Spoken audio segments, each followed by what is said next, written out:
Fermez les yeux un instant.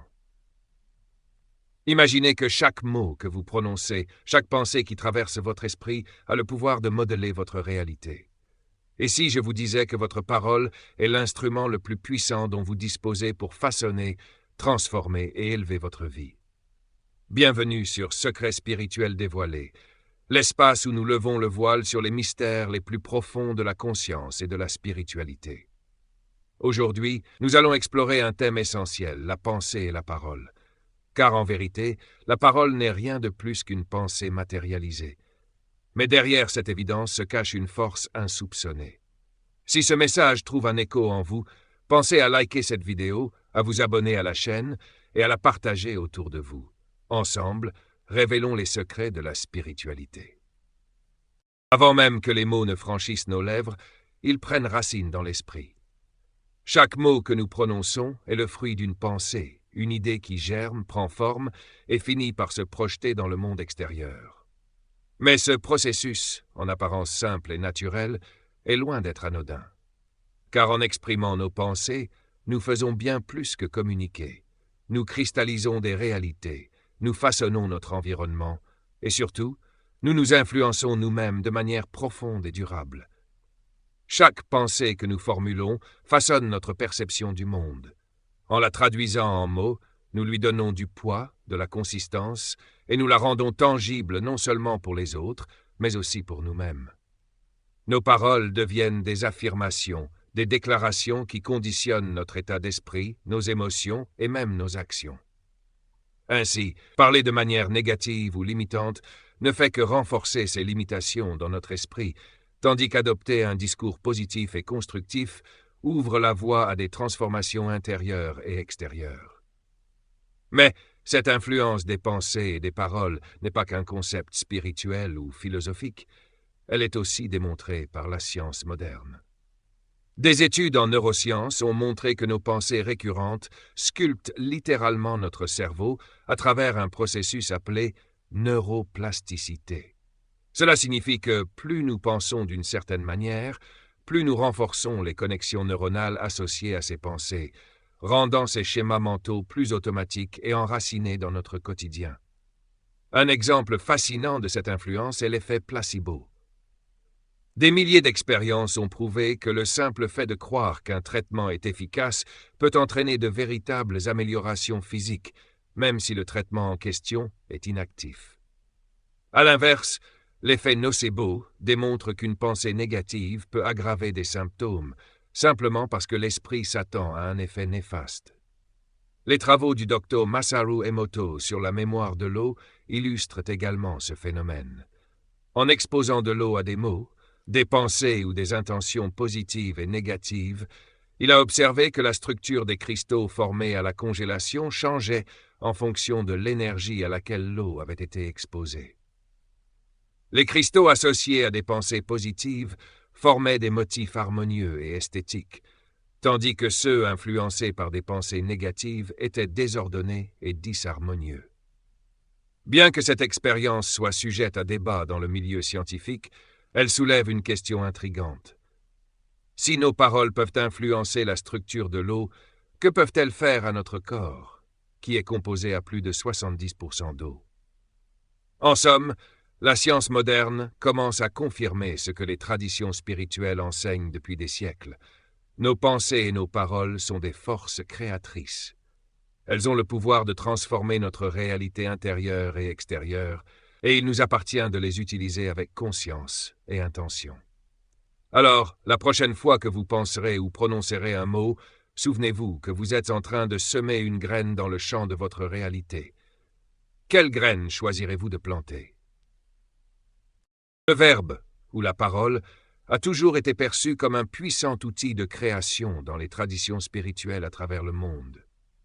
Bien avant que les textes judéo-chrétiens ne nous enseignent, au commencement était le Verbe, d'autres civilisations anciennes avaient déjà compris et reconnu le pouvoir originel de la parole.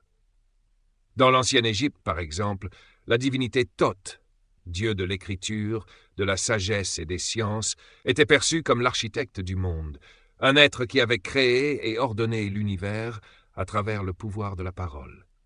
Thoth en tant que maître des mots, n'était pas seulement un dieu de l'intellect, mais un créateur divin, utilisant le verbe comme force primordiale pour façonner la réalité. Un autre exemple majeur dans la tradition égyptienne réside dans l'histoire de l'Atoum, qui, selon le mythe de la création de l'Égypte, aurait donné naissance au monde en prononçant simplement son nom.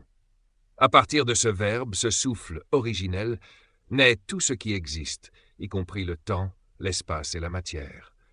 C'est une parfaite illustration de l'idée que la parole n'est pas simplement un outil de communication, mais une force vivante et créatrice. Les gnostiques, eux, percevaient le logos, un principe divin, comme la force organisatrice de l'univers. Le logos, dans leur compréhension, n'était pas seulement un principe abstrait, mais une parole divine et ordonnatrice qui structure toute la création. Ce même principe est d'ailleurs récurrent dans la pensée chrétienne et hermétique, où il symbolise à la fois l'intelligence divine et l'acte de création par la parole. Dans l'hindouisme, cette relation sacrée entre le verbe et la création se manifeste dans le son « Om ». Ce son n'est pas perçu comme un simple bruit, mais comme la vibration primordiale à partir de laquelle l'univers entier a émergé. Il est considéré comme la première parole de la création, la manifestation sonore de l'absolu, que l'on retrouve dans le chant des mantras, des invocations, qui ont pour but de rétablir l'harmonie cosmique en alignant l'individu avec la vibration originelle. Les taoïstes, quant à eux, reconnaissent le Tao, qui est à la fois le chemin et la parole ineffable. Le Tao est cette force invisible et impalpable qui sous-tend l'ordre naturel de l'univers. Bien que le Tao ne puisse être exprimé de manière exacte avec des mots, chaque mot ou parole prononcée est une tentative de capturer cette essence ultime et de vivre en accord avec cette harmonie cosmique. La parole, chez les taoïstes, est donc vue comme une voie vers la compréhension de ce flux universel. Dans le chamanisme, les chants et les incantations ont toujours joué un rôle central.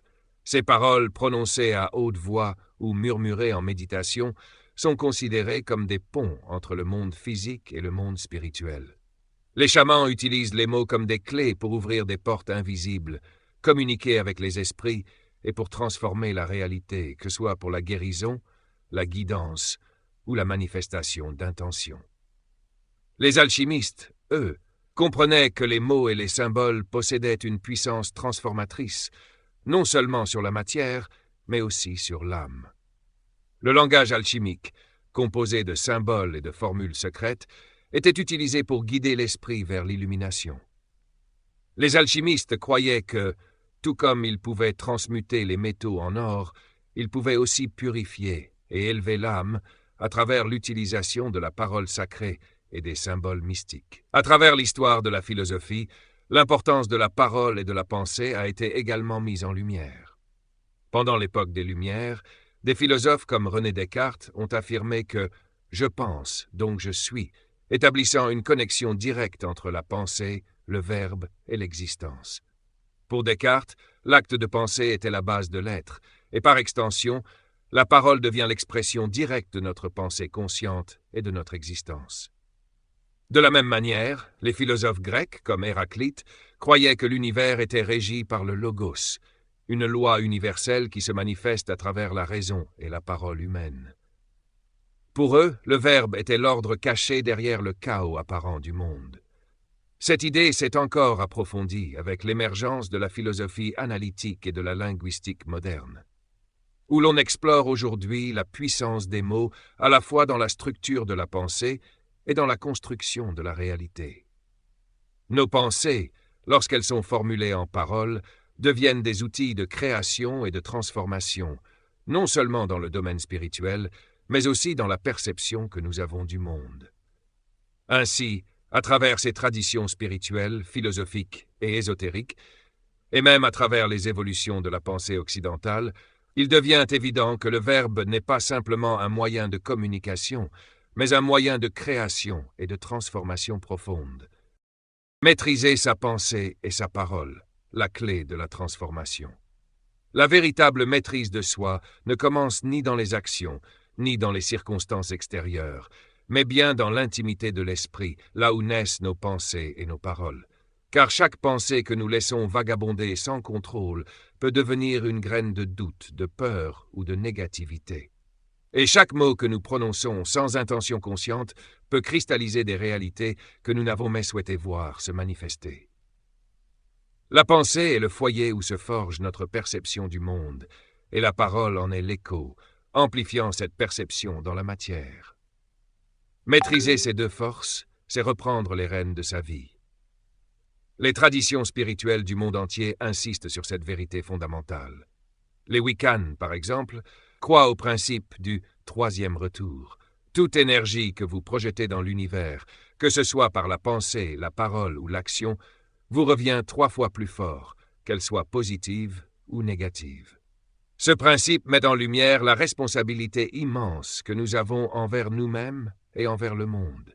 Chaque mot que nous prononçons, chaque pensée que nous nourrissons, est une forme d'énergie envoyée dans l'univers, et cette énergie revient inévitablement vers nous, amplifiée. Ainsi, surveiller ses pensées et ses paroles n'est pas simplement une discipline spirituelle, c'est un acte d'autopréservation et de transformation. Mais cette maîtrise ne s'arrête pas aux frontières de l'esprit et du langage, elle s'étend également à nos choix quotidiens.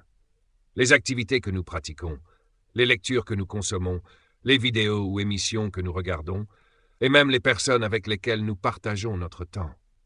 Chaque élément auquel nous nous exposons influence la qualité de nos pensées. Lire des textes inspirants, regarder des contenus édifiants, méditer sur des concepts spirituels élevés, penser à Dieu, à la lumière et à la paix intérieure sont autant de pratiques qui élèvent notre vibration et affinent notre capacité à penser et parler de manière consciente et constructive. Lorsque nous cultivons des pensées positives et que nous choisissons des paroles qui élèvent plutôt que de détruire, nous devenons les architectes de notre destin. Nous ne subissons plus passivement les aléas de la vie, nous la créons activement, avec intention et clarté.